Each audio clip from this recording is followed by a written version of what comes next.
un escenario que me imaginé, con una situación que pensé, pues así va a ser. Pero al momento que no se da como yo lo esperaba, y te puedo hablar de un negocio que tú emprendiste, pero no pegó, una relación aún que fue distinta a la situación, y te casaste con toda la ilusión o te desilusionaste. Todo matrimonio llega a un punto de desilusión, ¿eh? Pero no te preocupes, Dios nos renueva en esto. O el ministerio.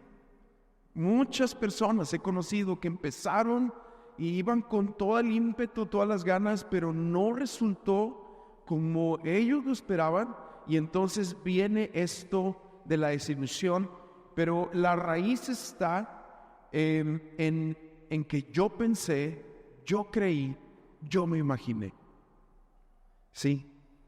Y todos, en cierta medida, tenemos una expectativa propia de cómo van a salir las cosas. Todos vamos armando, por decir así, un escenario de cómo pensamos que las cosas se pueden dar. Y sentimos y esperamos que Dios haga algo con nosotros y a través de nosotros, pero cuando por alguna razón, ¿sí? Esto no se cumple como lo imaginamos, se activa de manera natural en nosotros el sentido de desilusión, ¿sí? Yo he aprendido mucho de esto, porque en muchos momentos en mi vida yo emprendí cosas que no funcionaron, miles, y mi esposa me podrá recordar otras. Como yo soy una persona que vive muy en el presente y muy hacia adelante, tiendo a olvidar, pero al ir pensando esto, yo me acuerdo hace años atrás, cuando estábamos empezando un ministerio que en ese entonces le llamábamos Potencia al Máximo, y bueno, el caso es que era un ministerio de música y con jóvenes, y Dios me dio un llamado y me preparé a un instituto bíblico en Estados Unidos, y regresé, y todavía regresé 5 años servimos ahí en una iglesia en Monterrey como pastores de jóvenes, y un hambre por la juventud mexicana, por impulsarlos y hacer misiones. Y yo me acuerdo el día que Dios me dio el banderazo, que me dijo, empieza, aviéntate, es el momento. Y empezamos a hacer una gira por distintas ciudades. Y el primer lugar a donde fuimos, sí, fue un pastor que nos invitó en Linares, Nuevo León.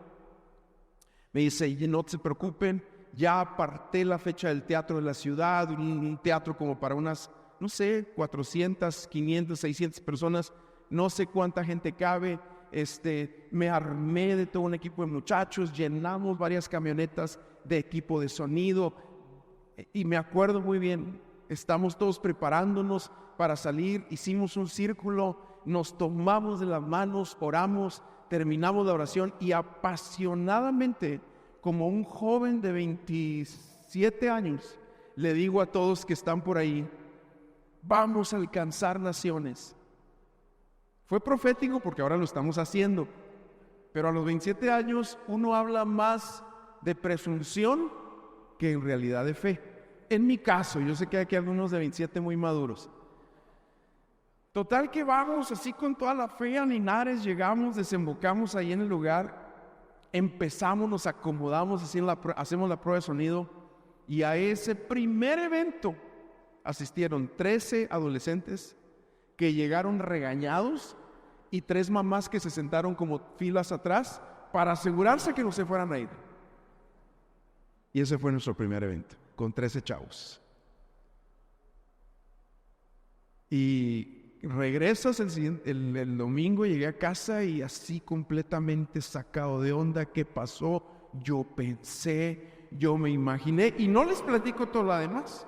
O sea, todo lo que sucedió en el trayecto, al momento de la hora, pues como quiera había que pagar el teatro y tuvimos que desembolsar no, una de cosas que te podría platicar. Y te golpea la desilusión y dudas de ti mismo, y es que si tú me llamaste y si tú me pusiste en este camino, y empiezan muchas cosas. Pero hace años atrás escuché una frase de un misionero que me ayudó mucho para poder comprender lo que te estoy hablando. Y él decía, Él decía, es mejor llegar al campo sin ninguna expectativa, ¿sí? Sin ninguna expectativa. Y luego él más adelante decía, y he aprendido que mi expectativa sea que lo único que me espera es la cruz de Cristo. ¿Sí? Y si nosotros entendemos eso y estamos claros en que lo único que nos espera es que yo me voy a tomar de la cruz, entonces vamos a estar bien. ¿Sí? Y la solución para el tema de la desilusión es muy fácil. No te ilusiones con nada, solo con Jesús. Esa es la solución para la desilusión. No te ilusiones con el pastor. No te ilusiones con un equipo, con un sistema. No te ilusiones con nada. Donde deben estar tus ojos es en Jesús. Él es el único que te debe de ilusionar. Y cuando Jesús es quien llena tu vida, ilusiona tu corazón, y Él siempre es el alimento de tu alma, no importa lo que pase, todo lo vamos a poder atravesar. ¿Por qué? Porque sabemos en quién hemos confiado. El problema está cuando nos ilusionamos en las cosas donde Dios nos dice, en eso no pongas tus ojos. Y el día de hoy, cuando entramos a ver la vida de Moisés, pues es todo un trama lo que se avecina en el capítulo 5 y el capítulo 6. Es todo un trama del primer encuentro de Moisés con Faraón, pero empezamos en el versículo 27 del capítulo 4, que es donde se queda esta última parte, después de que Moisés trata con los últimos asuntos personales de su vida que le faltaban por soltar en el altar, dejarlos delante del Señor y empezar a caminar en una total y completa dependencia de Él. Y llega a Egipto en medio de esperanza y de favor. Y mira, aquí está, capítulo 4, versículo 27 en delante, dice, y el Señor dijo a Aarón, ve al encuentro de Moisés en el desierto. Él fue y le salió al encuentro en el monte de Dios y lo besó. Ahí está lo primero, se encuentran los hermanos, hay amor, hay gracia. Imagínate allá los viejitos, uno de 80, otro de 83. Moisés, ¿cómo estás? Y se dan un beso, se abrazan, o sea, son hermanos. Sí, la Biblia nos dice que tenían Moisés 80, Aarón 83, pues hay un reencuentro ahí muy padre entre ellos. Dice, Moisés le contó a Aarón todas las palabras que el Señor, dice, las palabras del Señor con las cuales le enviaba y todas las señales que le había mandado hacer. Y imagínate a Aarón con la boca abierta diciendo, wow, hombre, de verdad, yo sé que tú eres el libertador de Israel, tú lo vas a hacer. O sea, hay algo ahí que está entre líneas. Dice, y Aarón les habló todas las palabras que Dios le había mandado a Moisés. Y hizo entonces las señales en presencia del pueblo, porque fueron al pueblo, les dijeron todo, hizo las señales, aventó la vara, metió la mano al costado, la sacó, todo el mundo se impresionó, dice, y el pueblo creyó. Ahí está, el pueblo creyó. Y al oír que el Señor había visitado a los israelitas, dice, y al oír que el Señor había visitado a los israelitas y había visto su aflicción, se postraron y adoraron. O sea, hay un avivamiento. En ese momento, ¿cuándo fue la última vez que aquí todos se postraron y adoraron? Yo creo que nunca, o a lo mejor en el retiro. O sea, imagínate cómo se puso la cosa. Se le cayó la presencia del Señor en ese momento y se rindieron ahí todos. Fue un momento glorioso, un congreso impresionante, un derramar de Dios ahí en medio de ellos. Sí. Y sucede algo muy, muy especial. Y después de eso los dos hermanos salen del retiro así crecidos, diciendo, Dios va con nosotros, no importa a quién nos vamos a enfrentar, estamos listos. ¿Sí? Los líderes de Israel les dan su voto de confianza, les dicen, qué bueno, mira, Dios está con ustedes. Pero todo cambia cuando Moisés entra a la corte del faraón. Todo cambia, porque se topa entonces con una batalla espiritual. Y se encuentra en una oposición que Dios ya se le había dicho, porque Dios sí le había dicho voy a endurecer el corazón del faraón y él no los va a dejar ir sino por la fuerza. Dios ya se lo había dicho, pero Moisés quizá no entendía lo que eso totalmente significaba y más adelante iba a pasar. Entonces comienza todo que de alguna manera Moisés y Aarón mueven todas sus influencias y consiguen una audiencia con el faraón. Y aquí entramos al capítulo 5, versículo 1. Dice: después Moisés y Aarón fueron y dijeron a Faraón: así dice el Señor, como buenos profetas, ¿no? Así dice el Señor, ¿verdad? Dios de Israel, deja ir a mi pueblo para que me celebre una fiesta en el desierto. Yo siempre he pensado, antes de entrar a lo que viene, que ahí se tuvieron que mover algunas influencias, ¿sí? Y por otro lado, ellos se presentan delante del faraón, pero recuerda quién es la figura del faraón. El faraón se creía Dios, a tal grado que se hacían unas estatuas de ellos mismos inmensas, unas tumbas impresionantes. Se creían Dios, tenían el poder de la vida y la muerte así en sus manos. Decían: que se muera aquel, y lo mataban. Eran poderosos, era la nación más poderosa del momento. Y de repente llegan dos viejitos, uno de 80, otro de 83, uno pastor ovejero y el otro esclavo obrero, según diciendo que Dios los ha enviado. Y ahora el faraón, pues según tiene que responder. Y entonces Faraón responde con su arrogancia que se espera de él. Y aquí en esto es donde todo se comienza a complicar. Dice versículo 2, pero Faraón dijo: ¿quién es el Señor? O sea, ¿de qué me estás hablando? Háblame de Ra, háblame de los dioses egipcios, háblame de ellos. Pero Faraón, ¿quién es? Digo, ¿el Señor quién es?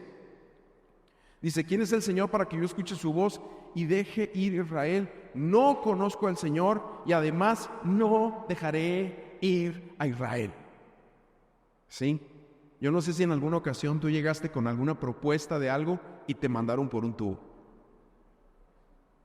Yo creo que todos hemos también, ¿verdad?, pasado por ahí. 1000 veces también yo llegué con mi pastor y le dije: mira esto y esto. Y los pastores, cuando no sabemos qué decir, decimos: vamos a orar. Aquí estoy descubriendo los secretos, ¿verdad? Vamos a orar, vamos a orar.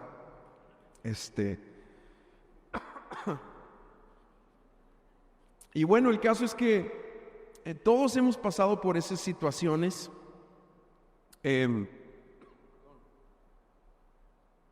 Versículo 3 dice, ahora empieza a hablar Moisés y dice: el Dios de los hebreos nos ha salido del encuentro. Contestaron ellos: déjanos ir, le rogamos. Hasta hay un respeto aquí.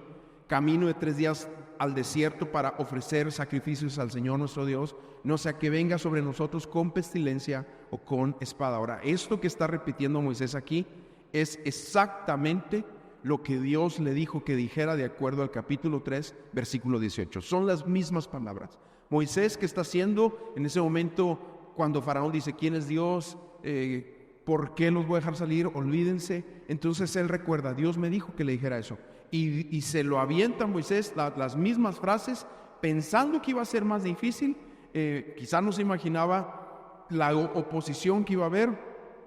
Pero ahí vemos en el versículo 4 en adelante: pero el rey de Egipto les dijo: Moisés y Aarón, ¿por qué apartan al pueblo de sus trabajos? Vuelvan a sus labores. Miren, añadió Faraón, el pueblo de la tierra es mucho ahora y ustedes quieren que ellos cesen sus labores. Y ahí se queda. Lo siguiente que pasa es que el Faraón le manda a hablar a los cuidadores o a los que estaban detrás de las labores de los israelitas y los empiezan a hostigar. Los empiezan a hostigar dándoles órdenes, como lo vamos a ver más adelante. El versículo 9 dice: recárguense o auméntenles el trabajo sobre estos hombres para que estén ocupados en él y no presten atención a estas palabras. De hecho, aquí dice: no anden de flojos. O sea, lo dicen los versículos que están por ahí. No los dejen andar ahí de flojos. ¿Por qué? Porque al escuchar el Faraón la petición de Moisés, ¿qué hizo? Pues, ¿cómo que se quiere ir a hacer? O sea, les sobra mucho tiempo libre, pues vamos a ponerles más trabajo. Les deja caer así todo el yugo del trabajo que estaba ahí por acontecer. Y imagínate, si los hebreos ya estaban lamentándose, porque todo esto comienza por el lamento que sube delante de Dios de la situación que los hebreos estaban viviendo, pues ahora lo que impone Faraón es muchísimo más cruel y muchísimo más complejo. Si antes era difícil hacer el trabajo, ahora lo que vemos aquí es que era literalmente imposible. Ya no podían, era como estar trabajando horas y horas y horas y sin tener la materia prima. Ahora querían el Faraón que ellos mismos produjeran la materia prima y se complica todo más. Más adelante el versículo 20 dice entonces, versículo 20 y 21 dice: al salir de la presencia del Faraón, se encontraron con Moisés y Aarón. Aquí estamos hablando de los dirigentes de los egipcios, de los líderes, de los hebreos. Dice que los estaban esperando y les dijeron: miren el Señor sobre ustedes y los juzgue, pues nos han hecho odiosos ante los ojos del Faraón y ante los ojos de sus siervos, poniéndoles una espada en la mano para que nos maten. Y ya desde aquí se empieza a revelar la personalidad de Israel, ¿no?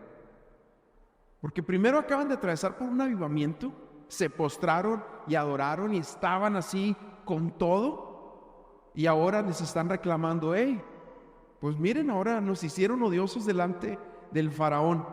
Y entonces surge esta incógnita que es importante aquí resaltarla.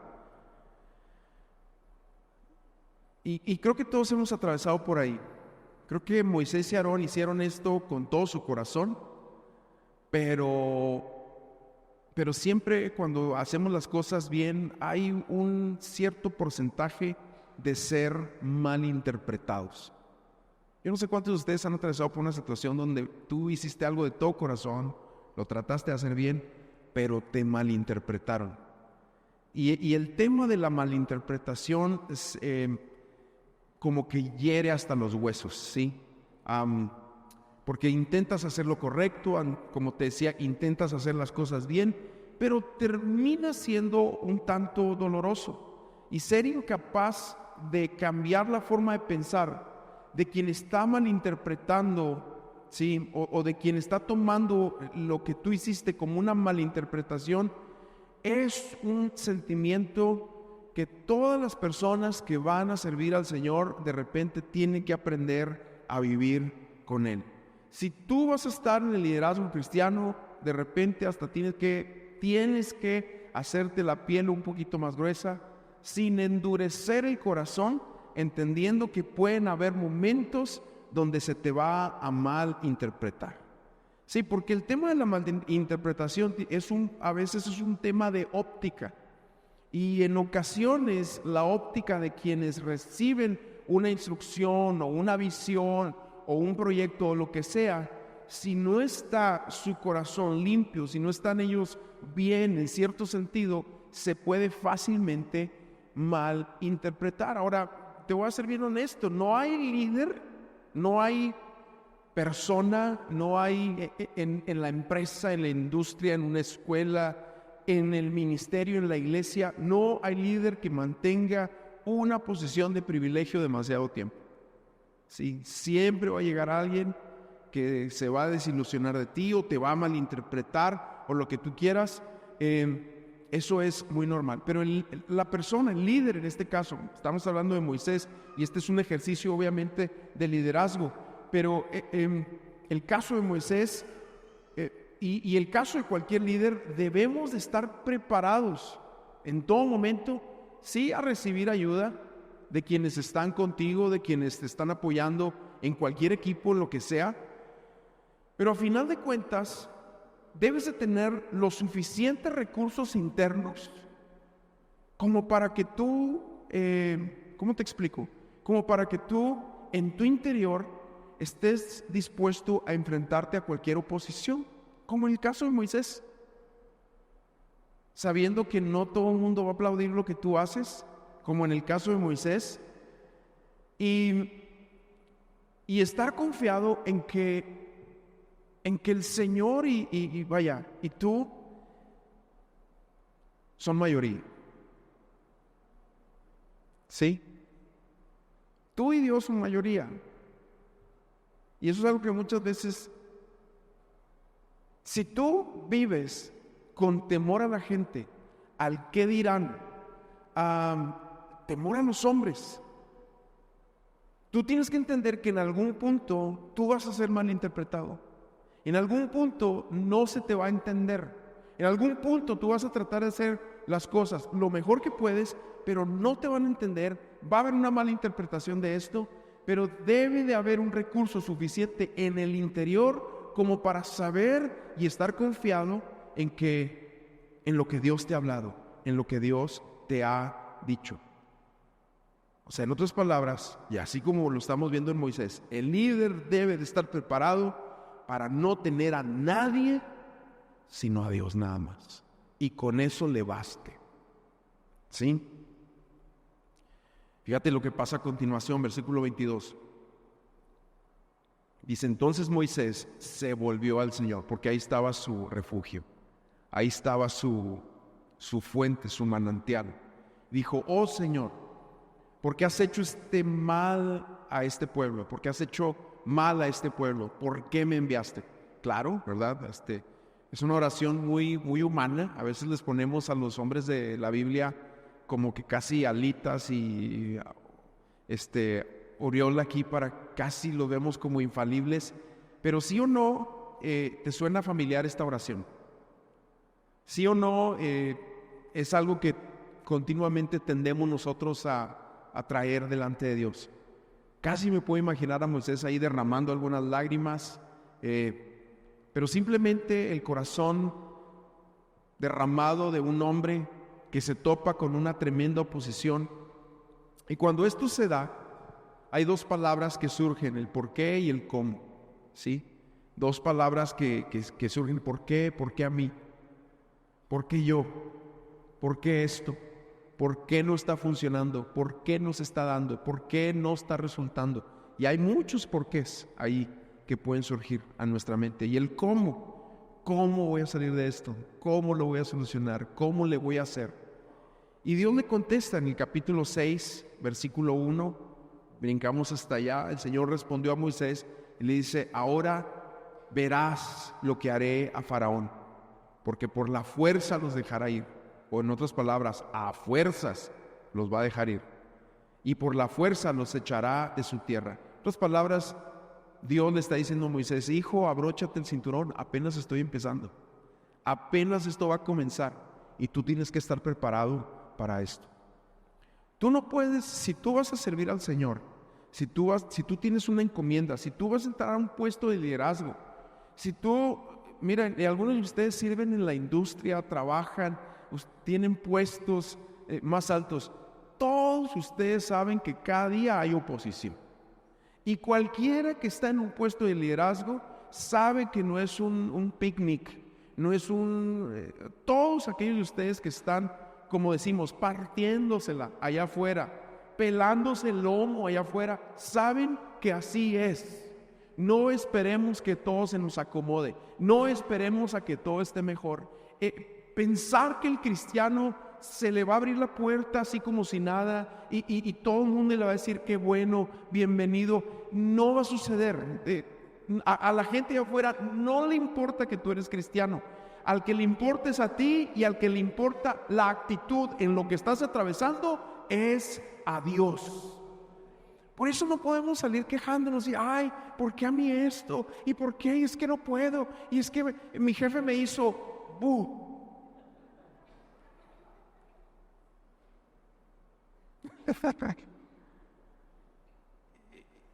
Y tenemos que entender que la vida es dura y que no va a ser fácil y que en tanto entendamos de tener una actitud, entendiendo que Dios está con nosotros y que no va a ser fácil, será mejor para nosotros. En otras palabras, no te ilusiones con nada. Nuevo trabajo, nuevo puesto, más sueldo, pues espérate, papá. porque con todos sus privilegios vienen tremendas situaciones. A mí cuando hombres, esto no lo tiendo a decir tanto aquí, es más para el grupo de hombres, pero cuando hombres vienen y me dicen, ay, pastor, es que fíjese que pues mi situación y que quién sabe qué, y a mí se me cierra el oído. Y inmediatamente me volca una situación de, quisiera sacudirte, cachetearte, unas despeinadas ahí, hacerte un poco de bullying. Porque así es esto. No puedes esperar que todo sea maravilloso. Y en tanto entendamos eso, más fácil nos va a hacer funcionar aquí. Ahora, yo no te estoy diciendo que tú seas un desalmado, majadero, irrespetuoso allá afuera. No, que seas un hombre de Dios, pero que tengas una templanza de acero. Porque estás confiado en quien es tu Dios y Él está contigo. Y Dios bendice esa actitud. Y es lo que Dios le está enseñando a Moisés aquí. Ellos salen de un avivamiento y el pueblo y los bendicen y todo, pero se topan con el tremendo faraón, que era un terrible hombre. Y entonces vienen todas estas situaciones. Ahora, vamos al versículo 12 del capítulo 6. Dice, pero Moisés habló delante del Señor y le dijo, los israelitas no me han escuchado. ¿Cómo pues me escuchará Faraón siendo yo torpe de palabra? Y Dios le contesta, ¿verdad? Observa cómo actúo y Dios le empieza a decir, fíjate en lo que voy a hacer. Y yo creo que todos, como Moisés, de repente tenemos problemas para recordar pasajes que hemos leído 1000 veces. ¿Cuántos de ustedes no han leído 1000 veces Filipenses 4:6? Por nada estén afanosos. Y yo te aseguro que mañana a la mañana va a haber un afán. Porque es nuestra naturaleza que tiende a lo mismo, pero en esa naturaleza podemos volver a agarrarnos del Señor y saber que vamos a estar bien en Él. ¿Sí? Y en todo esto que estamos leyendo, hay una verdad aquí intrínseca que no pretendo entenderla ni descifrarla, pero que es así y es de Dios. Y es la siguiente: el mejor sistema para que el Señor haga su obra más ideal es cuando las cosas van absolutamente imposibles y nos sentimos totalmente descalificados para manejarlas. Ese es su escenario favorito, aunque la pérdida la tengamos nosotros. Esa es su circunstancia favorita. Esas son sus condiciones ideales para actuar. Hay algo que no intento descifrarlo ni tratar totalmente de explicártelo porque es casi incomprensible, pero hay algo en Dios cuando nosotros llegamos al fondo del barril o nos topamos con pared y decimos, no puedo, que son su escenario favorito. ¿Sí? Y no te podría explicar ese fenómeno. Simplemente afirmo con base en las Escrituras y en la experiencia de muchas cosas que me ha tocado vivir y en la experiencia de muchos testimonios de muchas personas, que así es como Dios obra. Dios hace su obra más magnífica cuando la situación parece totalmente imposible desde el punto de vista humano y cuando nosotros nos sentimos totalmente descalificados, como te decía, e incapaces para hacer algo al respecto. Pero nuestros ojos y nuestra confianza están en el Señor. Sí. Y Dios continuamente nos lleva una y otra vez al límite de nuestras posibilidades y vuelve a probar que Él es fiel. Y más vale que te acostumbres, porque así es nuestro Dios. Pero como nuestro adversario es un cobarde y él siempre ataca cuando estamos cansados, débiles, desenfocados, es muy común en los momentos de debilidad que a través de su tentación es como que si nos está taladrando la mente. ¿Y qué es la tentación que Él nos empuja? Es a que tomemos los asuntos en nuestras manos. Si en los momentos complicados tomas los asuntos en tus manos, ya la regaste. Hay que dejárselos al Señor. Si tomamos, según nosotros, ese atajo, olvídate.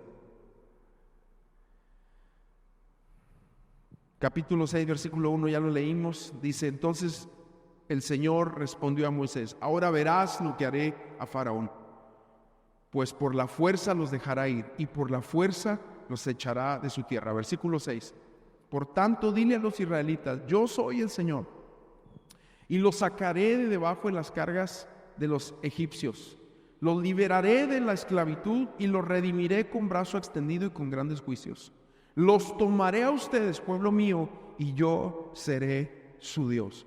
Yo no sé si tú observas lo que está pasando aquí, pero lo que Dios le está diciendo a Moisés es: párate como un líder en autoridad y di lo que voy a hacer.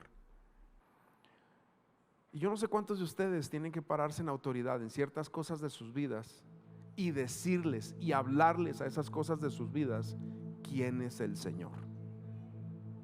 A lo mejor algunos de ustedes le tienen que hablar a un área de temor, a un área de incertidumbre, a algo que no está funcionando, a algo que no está bien, aún a una enfermedad y a una situación.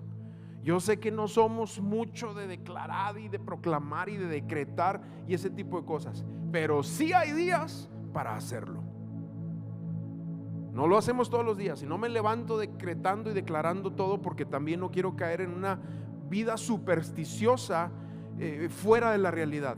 Pero sí hay días cuando un hijo se revela, cuando surge una enfermedad, cuando algo se ve en peligro. Sí hay días cuando hay una incertidumbre por la inseguridad de algo. Sí hay días donde nos tenemos que levantar, y así como Moisés estaba llamado a pararse delante del pueblo y decirle: este es nuestro Dios y Él lo va a hacer, y con mano extendida, y nos sacará de aquí. Y incrementa eso la fe del pueblo para que las cosas empiecen a suceder. Si hay días así, si hay días para ponernos bien pentes, si hay días así. Quiero terminar con 3 principios aquí, 3 principios. Primero, las circunstancias que se vuelven contra nosotros nos obligan a la dependencia. Nos llevan a la posición de la dependencia de Dios. Ese es un principio.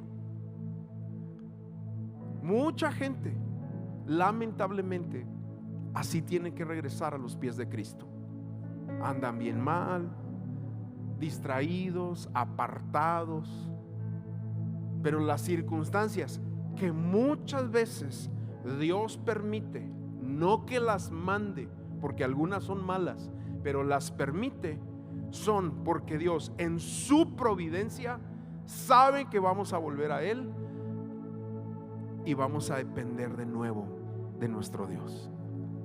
Segundo principio, las circunstancias que nos obligan a la dependencia nos enseñan paciencia, porque aprender a depender de Dios nos va a enseñar a ser paciente. Y como lo estamos viendo en Hebreos, la fe y la paciencia, suma esas dos cosas, igual heredan promesas. Eso es un principio bíblico. Y tercero, las circunstancias que nos enseñan a ser pacientes nos hacen sabios. Sabios para tratar con la siguiente situación. Aprendes muchas veces del dolor. Hay 2 maneras de aprender, amados: por revelación, y ojalá y así fuera, pero otra, y la más común y la que más nos gusta, por dolor, por quebranto, por topar con fondo. Y ahí es donde muchas veces al pastor le gusta decir: te lo dije. O a tu mamá: pero Dios nos quiere llevar a eso. Santiago dice en el capítulo 1, pónganse de pie.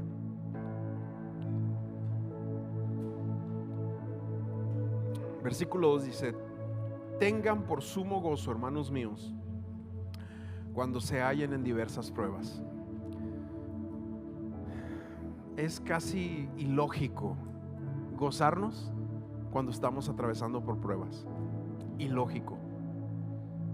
Pero el Nuevo Testamento y el Antiguo Testamento nos enseñan que hay una gracia que se libera cuando en medio de las pruebas yo decido alabar a mi Dios, adorarlo a Él. Dice más adelante: sabiendo que la prueba de su fe produce paciencia, y que la paciencia, dice, y que la paciencia tenga su perfecto resultado, para que sean perfectos y completos, sin que nada les falte. Y si alguno de ustedes tiene falta de sabiduría, que la pida a Dios, quien da a todos abundantemente y sin reproche, y les será dada. Pues vamos a orar un momento. Señor, gracias. Gracias, Señor, por tu presencia. Gracias por tu obra. Yo oro, Señor, en esta noche por los que estén aquí atravesando por alguna desilusión en su vida.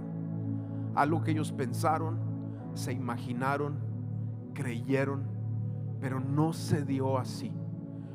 Hoy, Señor, ponemos todo eso en la cruz.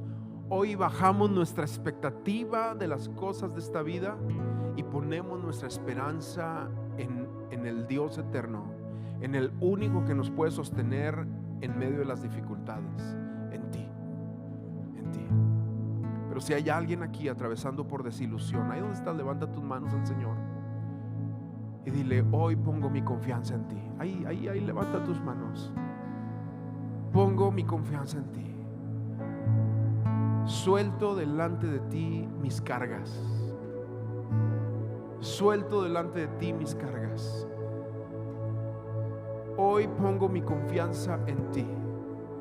Y aquello que te desilusionó, aquello que tú creíste, te imaginaste, pensaste, hoy lo ponemos en la cruz. Y hoy nos tomamos de la cruz de Cristo. Esa es nuestra esperanza. Sí, Señor, en el nombre de Jesús. En el nombre de Jesús. Gracias por todo lo que tú has hecho en nuestras vidas, por lo que has hecho hasta el día de hoy. Sabemos que tienes cada respiración, cada paso que damos. Todo, Señor, lo tienes en tus manos. Y en eso queremos poner nuestra confianza. Señor, yo sé que hay quienes aquí están atravesando por tremenda oposición, pero tú no los has soltado. Oro para que su fe no falle, y al contrario, en este momento de pasar por el horno, por el fuego, por las aguas, puedan ver que tu mano no les ha soltado, que tú estás con ellos. Trae descanso a los corazones cargados, cansados. Trae esperanza a aquellos que vienen cargados, Señor. Y que nuestra mirada, nuestros ojos, nuestra ilusión solamente esté en ti. En el nombre de Jesús oramos. Amén.